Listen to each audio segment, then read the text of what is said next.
Hello and welcome to Glitch Cube, we're a gaming podcast, and each week we take a deeper look into the art of video games. As always, I'm Christian. And I'm Chris. And thank you guys so much for joining us again this week as we dive into another set of video games, or video game singular. Today we are just going to be diving into one game that has the reputation of destroying video games, of ending them, of creating the big crash of video games in 1983, and that is, of course, E.T. Now, if you know anything about games or you keep up with gaming culture, you know the name E.T. This game is synonymous of being the biggest failure in video game history of all time.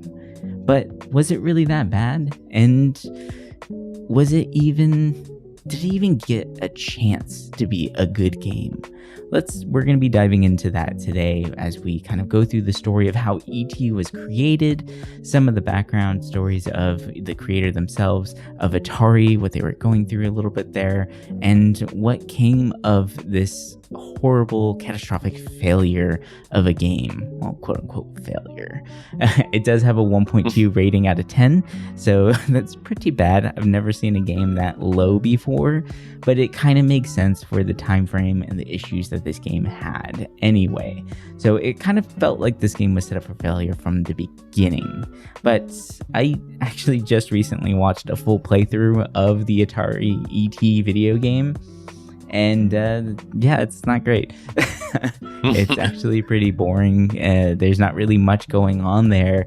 But before I kind of dive into the gameplay mechanics, before the story itself, what's your take on the E.T. legend, this legacy that was been passed down through video game history?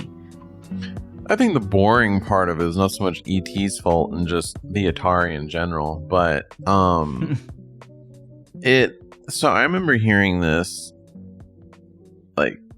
so it feels like so long ago, that I remember hearing about it, and it's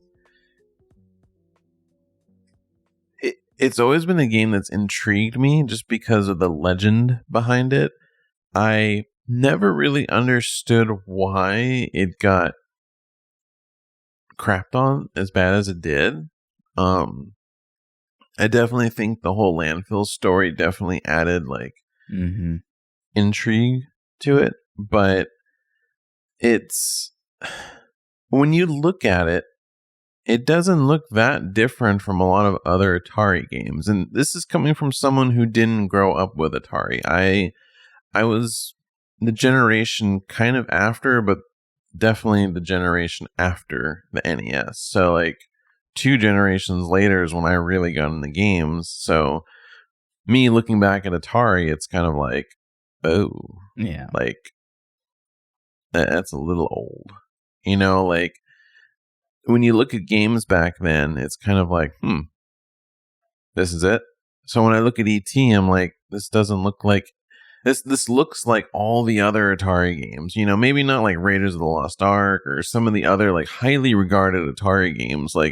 There are some that really look like they're pushing the system for what it was worth. Atari's old. It's early 80s, it's interesting. But this game, I'm like, oh, this, by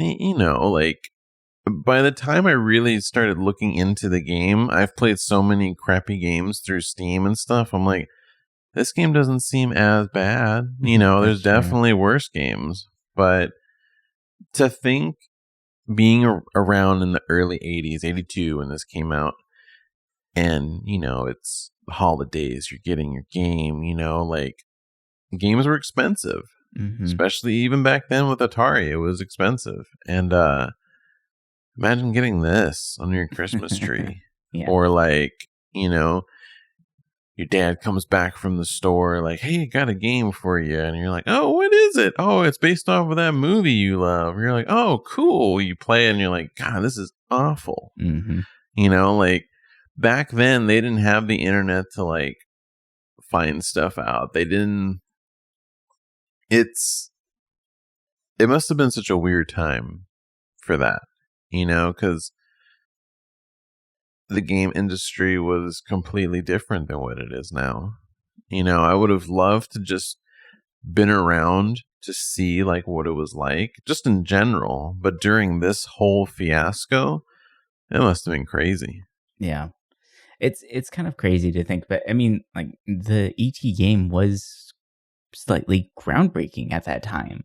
During this time, we had games like Pong and very simple style games where it was two colors on the screen, one thing moving at a time, not really much going on. It was very simplistic graphics, and these style games were really pushing the envelope. They were giving us more to explore and inspired basically every single game that came after it, because we realize that we can do a lot more with it. We don't have to just have one screen. We can have multiple screens connected by the edges of the screen themselves. So it was really groundbreaking in that sense. And then when you look at the fact that this is a video game based on a movie, now that's a very common trope nowadays, especially with Lego video games and things like that. Licensed games are not new, but during this time, there was only one other licensed video game made, and that was Raiders of the Lost Ark. And that game got critical acclaim. It was said to be an amazing Atari game, probably one of the best Atari games, according to a lot of people. And that was actually designed by Howard Scott Warshaw, who inevitably made the E.T. video game as well. So Warshaw has a kind of an interesting history here where he coins himself in an NPR interview that he was always in a rush, even as a kid. He couldn't wait to grow up. He couldn't wait to become a design, like to retire at the age of 30. Like he wanted to get through school and life fast. And because of that, he said he developed a pretty massive ego that he could take on any challenge and just make it work and continue on. So in 1981, he ends up getting hired for at Atari as a game designer.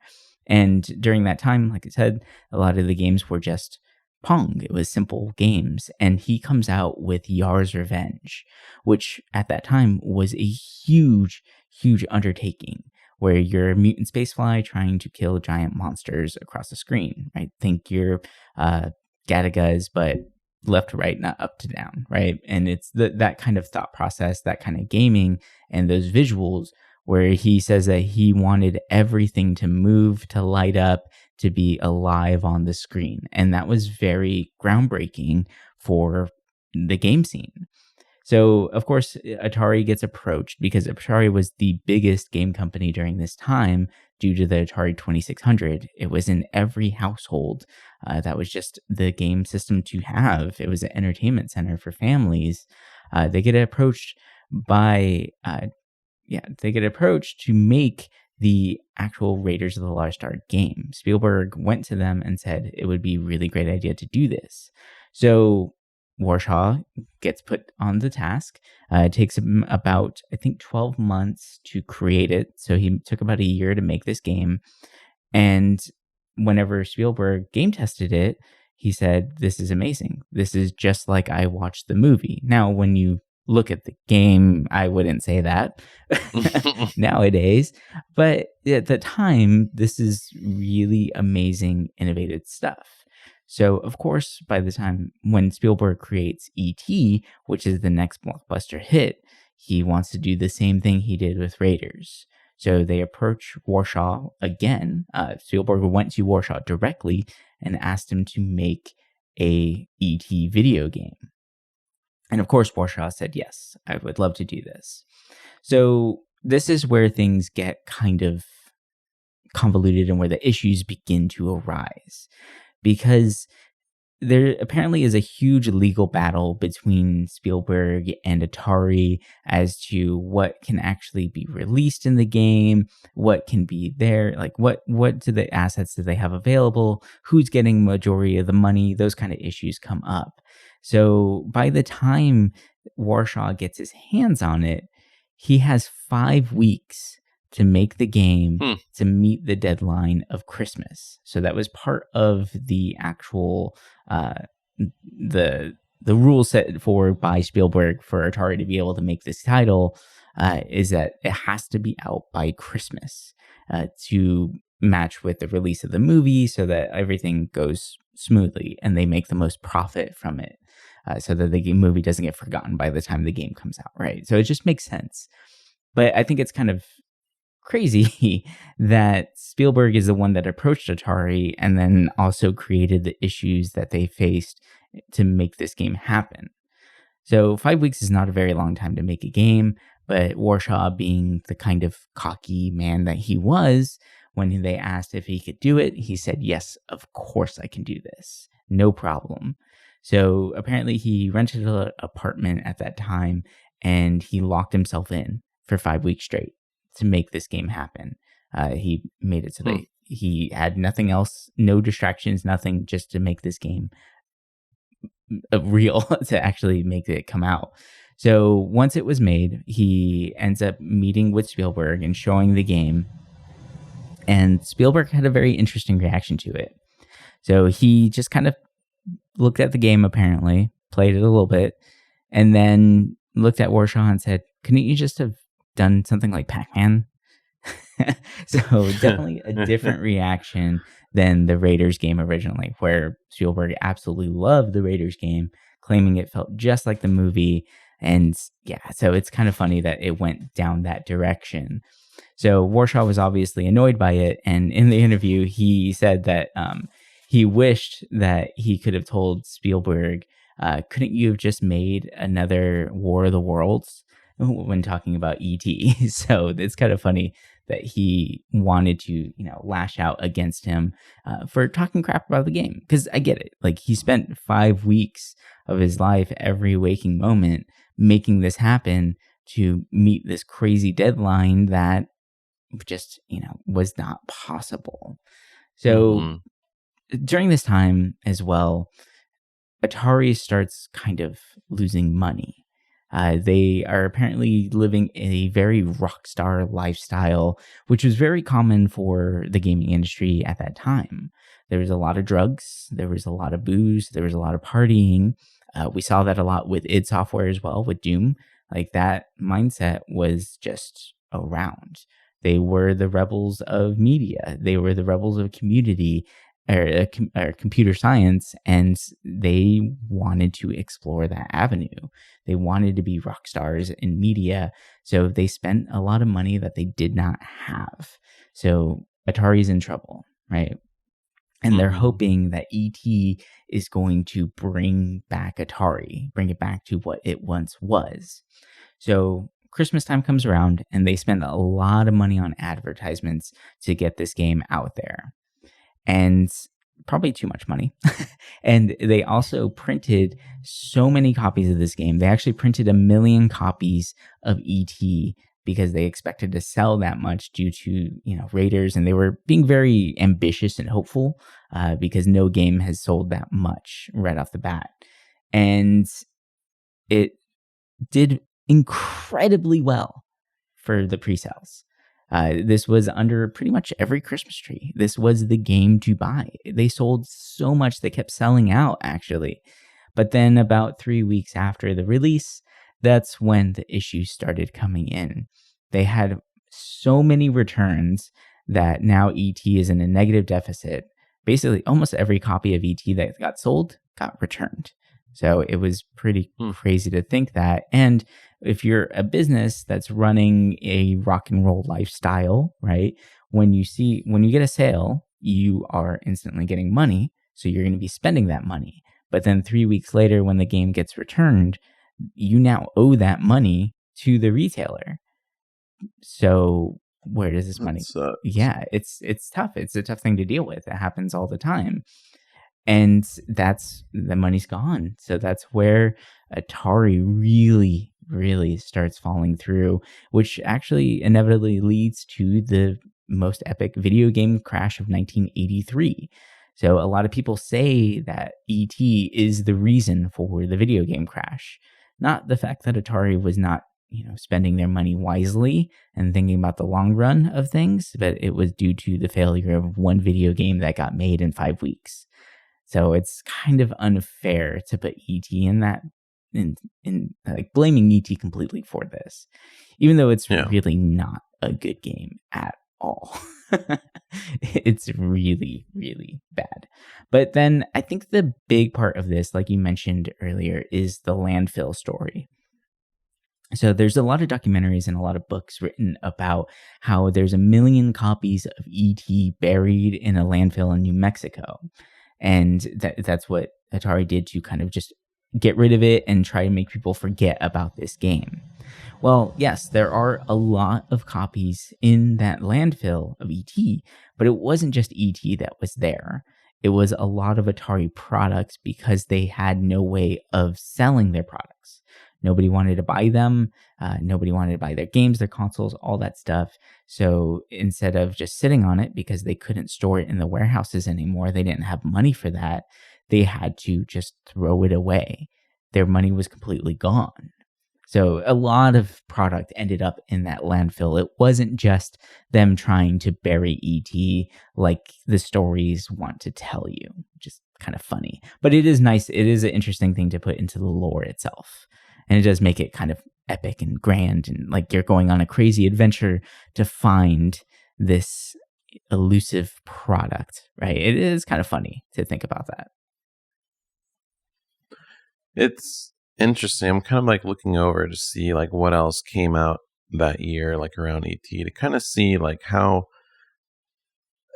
I want to see like, what else, if there was anything good or bad that came that year. And honestly, 82, it seemed like it was a pretty strong year for some decent games for the time. I'm like kind of surprised.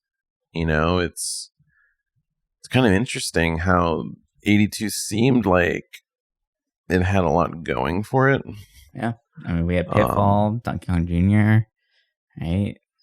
Yeah, yeah. You got Gravidar, you got Cosmic Arc, which actually looks really nice for an Atari game. Like, to me, I feel like there's more on it. Game. Oh, shit. That's right. Ding Dug. Joust. Yeah, Joust came out in 82. I gotta say, like the box art for Atari games are just the best part. Oh, they're stellar. Except for the Mega Man one. That one's hilarious, but oh, yeah. I gotta say, it's interesting when you get a game like a E.T. when the game Adventure came out 2 years before, and a lot of people say that's like one of the biggest adventure games for the time. It's interesting what people could do back then with the hardware they were given.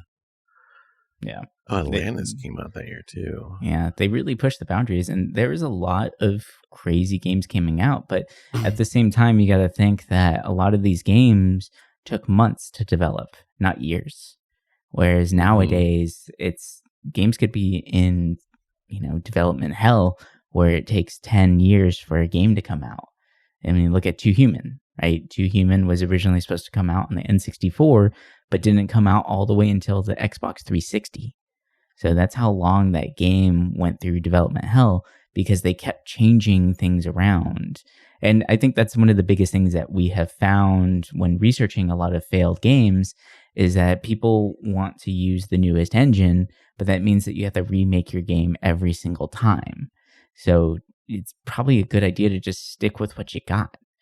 Just keep going with that and just have the game released when you want it to, or when it's supposed to. So it is kind of interesting to hear those kind of things, and trying to think of another game, especially modern game, that has failed on this level.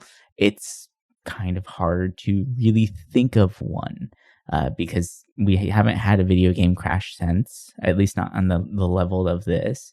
And there's no real game that can I don't think there's a single game out there that if it went down today would affect the gaming industry as a whole. No, if there was something that affected the industry as a whole, I think it would have to be something that is very controversial. Like I feel like I remember it's weird. A lot of these modern games that fail, I feel like they're the only games I've ever pre-ordered recently. Like No Man's Sky, got that day one, Cyberpunk day one. And it's interesting because it's like, I was kind of like, I've been watching Edge Runners, so I've been kind of like looking back at Cyberpunk, which I bought it day one. I beat it within a week. I actually liked it. but I forget that it was announced in 2012. Oh gosh. Which was still PlayStation 3 era, right? Yeah. Like right at the end. Like PS4 came out 2013.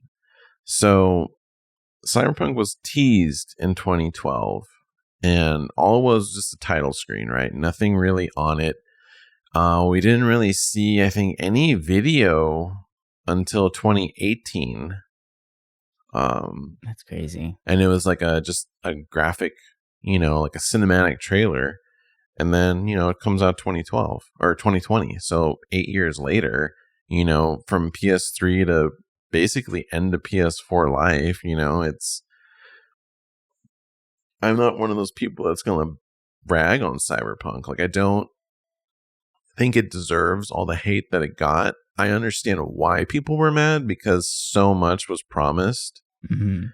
Not only did people expect something like Witcher 3, but in this setting, but the amount of stuff that they promised throughout the almost decade development that it had wasn't promised. And I mean, people still to this day hate it. I think a lot more people are coming around to it because it's slowly getting fixed. Mm-hmm. And I think a lot of people thought that this game would be the next, like,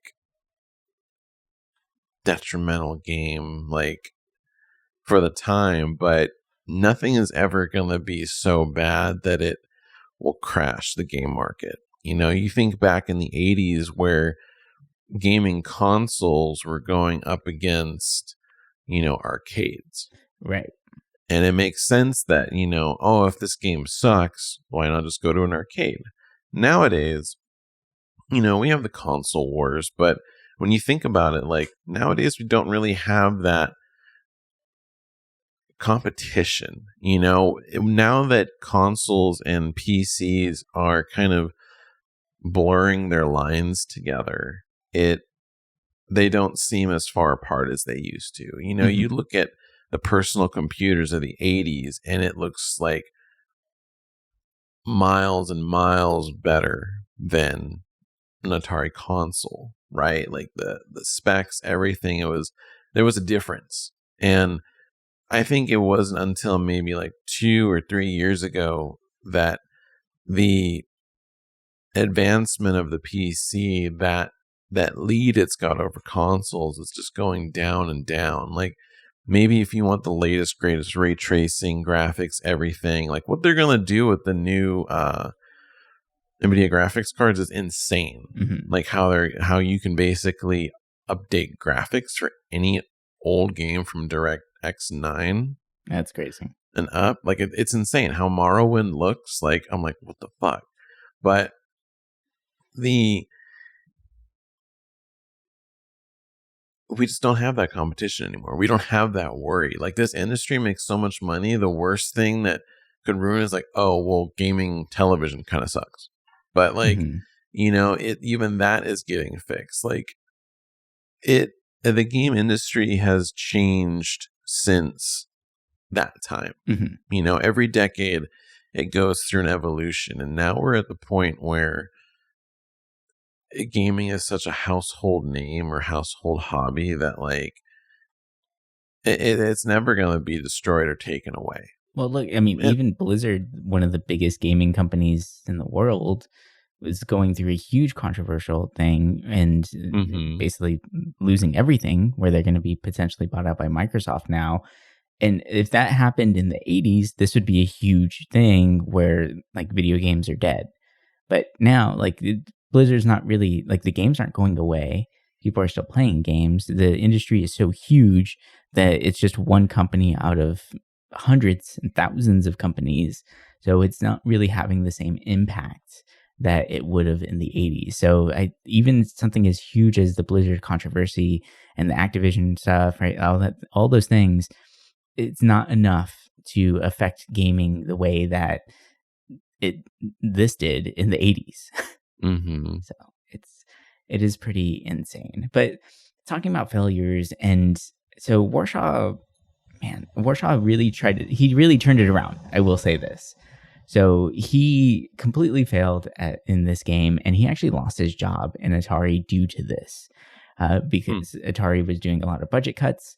They kind of put the blame on ET fully, so they're also like responsible for making ET seem like the hugest failure out there. So Warshaw ended up losing his job there as a game designer, and he never went back to game designing. He went around, jumped between like real estate, some videography, just little gigs here and there for about a decade. And then eventually he became a therapist. And he is now known as the Silicon Valley therapist, where he actually helps out a lot of tech moguls, a lot of startup companies. He, has his own website, so you can check it out. It's hswarshaw.com, where he, talks about the help that he can provide people because he knows how brutal Silicon Valley can be. He knows how brutal the tech industry can be and how a simple hiccup in things or a little bit of overconfidence can really destroy your life in the tech industry. So he actually did something really interesting that way, where he took this failure and turned it around. And now he's potentially helping out a lot of other game makers and tech moguls and things like that, and people like that to get through their failures and to continue on with their lives, which is really interesting. I mean, kudos for him. Yeah, I mean it's a good turnaround story, Yeah. Yeah. So what makes E.T. such a bad game? Whenever you really look at the game itself, like you said, E.T. does not look different than any other Atari game that was coming out at this time. It looks exactly the same. It has a blockbuster hit movie behind it. It has memorable characters that they can pull from to make this game successful. So why did it fail so badly? Well, obviously, the 5-week turnaround was a huge detriment to the designing of this game. So the game got shipped out with a lot of bugs, a lot of game-breaking bugs even too, where you can get stuck pretty horribly and pretty frequently in this title. But it was mainly due to the fact that the game never actually got play tested. So within that 5-week period, they basically were creating the game up to the deadline itself. So there was no time to play test the title at all to catch any of these game-breaking bugs, because 5 weeks is not a long time to do this. So, and it is kind of a shame. And it was just Warshaw by himself. So one man, 5 weeks, making a game, a blockbuster hit game. Of course, there's going to be problems with it. Now, the other thing about it is that it's just kind of boring. There really isn't that much put into the game itself because there just wasn't time to do that. So the entire ET game is comprised of 6 different screens.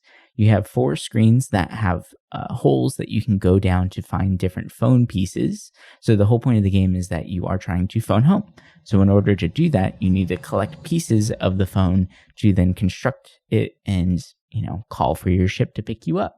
That's the whole point of the game. And while you're doing that, you're collecting little blips. So it's little tiny pixels that happen to be the same color as the holes in the ground. So it's a little confusing. But those pixels are Reese's Pieces, as coined in the actual instruction manual. And you pick up various pieces of candy along the way to keep your score up. So every time you walk, your score goes down a little bit.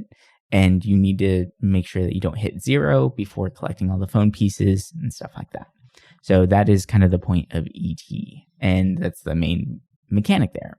Now, while you're trying to collect your phone pieces, there are detectives, FBI agents, and there are scientists that are trying to catch ET. So at any point in time, whenever you're on a screen that has some wells for you to go down to find your phone pieces, then a scientist or agent can show up to pick up ET and take him to Washington, D.C. So Washington, D.C. is, if you go down on a screen, you go to Washington, D.C. from any screen except for the forest scene. So any one of the ones with the wells, if you go down, you go to Washington. And that's where the agents are trying to take you.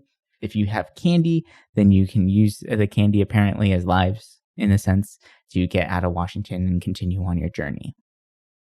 Now, it's just that's really it. That's the game. And the big thing that was probably the most confusing part for people playing the game is, I mean, there were no guides, and the internet wasn't around for at least another decade. So there was no way of people looking up these things or chatting in forums about the game itself.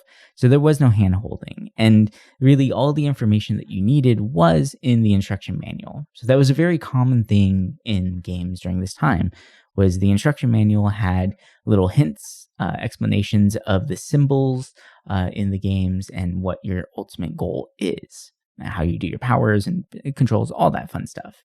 So if you didn't read the instruction manual, which a lot of kids didn't, because why would you want to read when you just want to play your video game? They didn't know what to do, and they didn't know what the symbols actually meant. So once you actually collect all of your phone pieces, you have to locate the spot on one of the 4 screens in order to phone home. And the only way to do that is to walk around the screen itself, and then eventually the symbol at the top of the screen will change to a little spaceship symbol. And you have to remember where that is across these 4 screens in order to go back once you have the phone pieces to then phone home. Once you do that, a timer starts, and then you have to make your way up to the forest before the timer ends and find the pickup spot in the forest as well, which you find it the same exact way you find the spaceship location. You just wander across that screen until the symbol changes, and if you happen to be in that spot when the timer runs out, then the spaceship comes down and takes you to safety. Ta-da, that's E.T. That sounds rough. Yeah, it's pretty bad. So while the game is very boring, because obviously 5 weeks is not a lot of time to make these things happen, there are a lot of glitches and issues with the gameplay itself because you couldn't playtest it. So the wells, you just hop down into the well. It goes to a different scene or screen, which is the well screen, which you will find a phone piece if you happen to go down the correct well. And when you're down there, you grab the piece and then you float back up. Now, depending on the way that you entered the well from the previous screen, you pop back where you were, but there could be some pixels of ET overlapping the well, and then you end up in an infinite loop where you're constantly lifting up and going back down into the hole. And it's a very game-breaking bug. There's a few other glitches as well where ET has a special power where he can make the agents and the scientists run away from him, where if you do it in the right spot, the agent has a really high chance of becoming glitched, where he gets stuck at the bottom of the screen instead of leaving the screen like he's supposed to, and you can actually walk right through him where he can't do anything to you anymore. So it's just kind of like, there goes the threat, right? So there's really not much to that. And it's just due to the fact that, like I said, lack of playtesting. And it's just a boring game. There really isn't anything to this. You can beat the game in less than like 10 minutes. So imagine those that actually did read the instruction manual when they got it for Christmas. You're a kid, you're just opening this thing up. You're so excited to play the ET game. You just watched the movie. You absolutely love it. You're obsessed with the idea. And 10 minutes later, you beat the game. Congrats. Or 30 seconds into it, you find a game-breaking bug and you're stuck in an infinite loop with the well. That's frustrating. And so that's why people absolutely coin this as a horrible, horrible game because of stuff like that. And it's so funny to encounter game-breaking bugs. Like back then, a game-breaking bug meant you had to restart the entire console, do everything, right? Like maybe even take out the cartridge. You don't know that it's a game-breaking bug. It could be a feature, right? There's no real way of telling that things are going wrong. Maybe you're trying to get out of the well for 10 minutes and you just can't. Like it would be an incredibly frustrating situation. Whereas now we encounter a lot of game-breaking bugs in our games and it's quick restarts. It's nothing on the level of this where it's shut down everything entirely and turned back, right? Like I think that's why it just became more of an event. It became more of a spectacle to fail in this title and in titles of that age, where every game-breaking bug was really memorable. Like, I mean, for instance, recently playing Cult of the Lamb, I absolutely love that game, but I encountered a lot of game-breaking bugs where I had to reset back to the title screen and come back in, but my save state was right where I left off. So it wasn't like I really lost anything.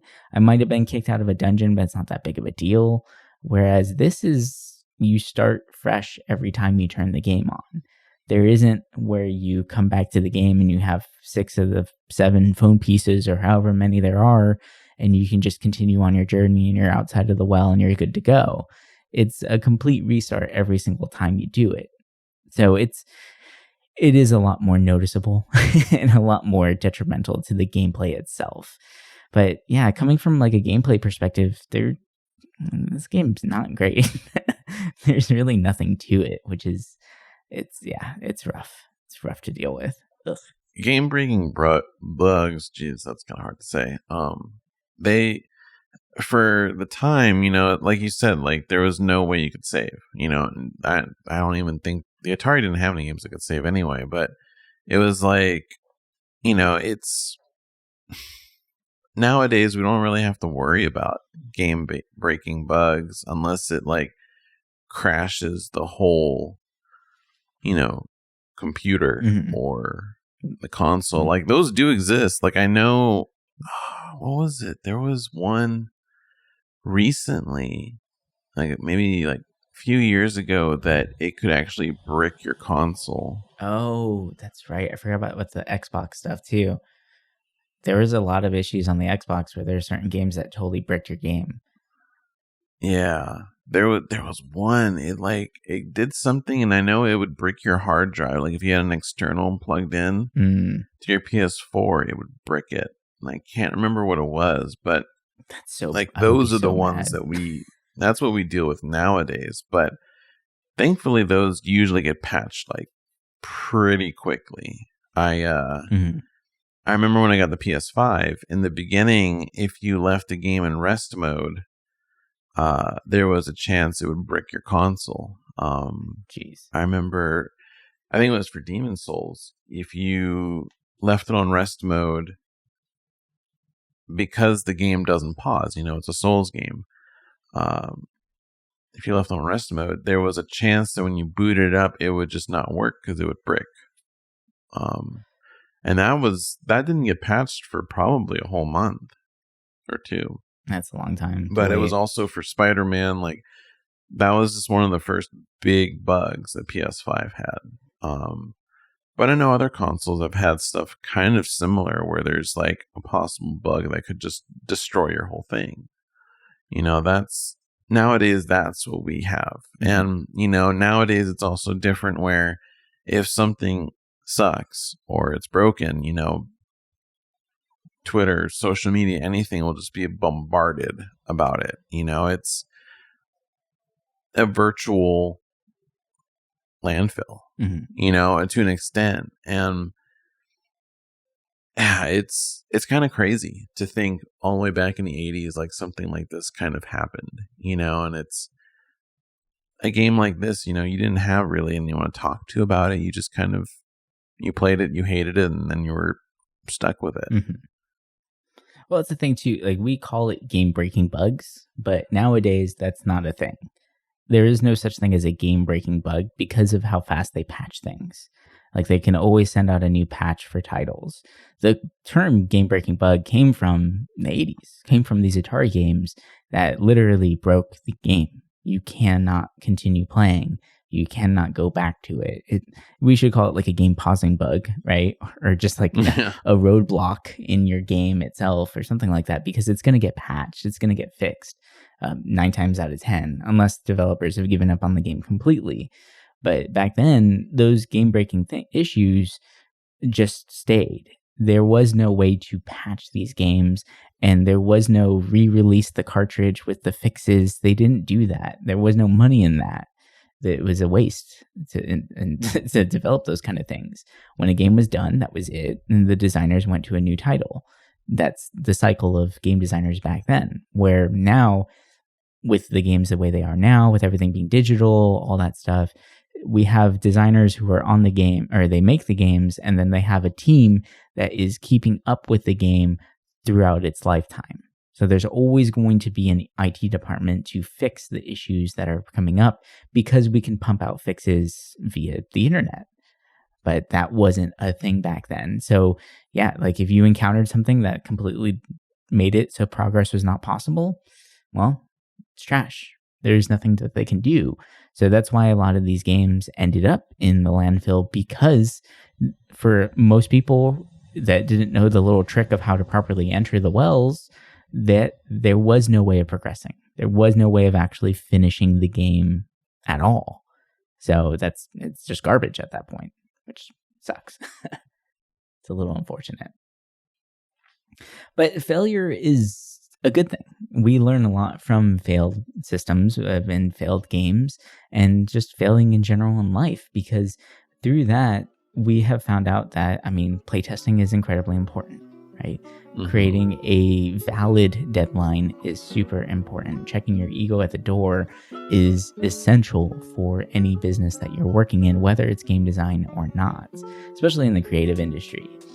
And we, as a designer, I think it's super important to look back at the games that failed, not because it's funny, but to actually learn, why did this game fail? What was the main underlying issue here?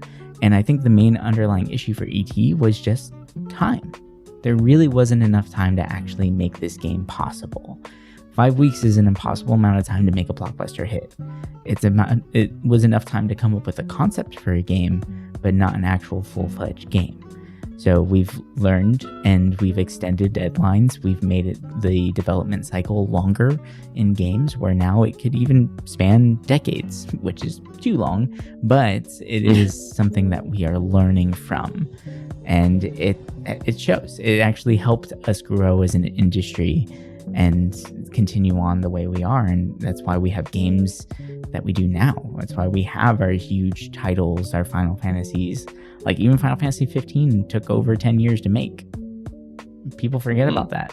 The very first trailer that came out was Trains in Space. And then we got something completely different. But yeah, it was a weird 30-second teaser trailer, but they completely gutted that idea, changed it, and made what we have now. Is it a better game? Sorry. But but it's the thought that counts. The fact that we're continuously evolving and learning from the failures of the past. That is the most important thing to take away from this. And do I blame E.T. for the game crash of 1983? No, I don't. I don't think that this should be the reason for that, or what we pass the blame on, or even coined as the worst game in history. It's just I think really it was just the hubris of the designers and of Atari at the time that led to the failure. It was the lack of knowledge of how long it actually takes to make a really good product. And the too small of a development team where one person cannot make a game. You need a team to do that, to bounce ideas off of, to know when things break, and we need a playtest. That is the hugest thing to come from this, I would say. But anyway, I think that's going to do it for us this week. Thank you guys so much for listening in, and we will talk to you next week with our next set of games. But until then, bye for now.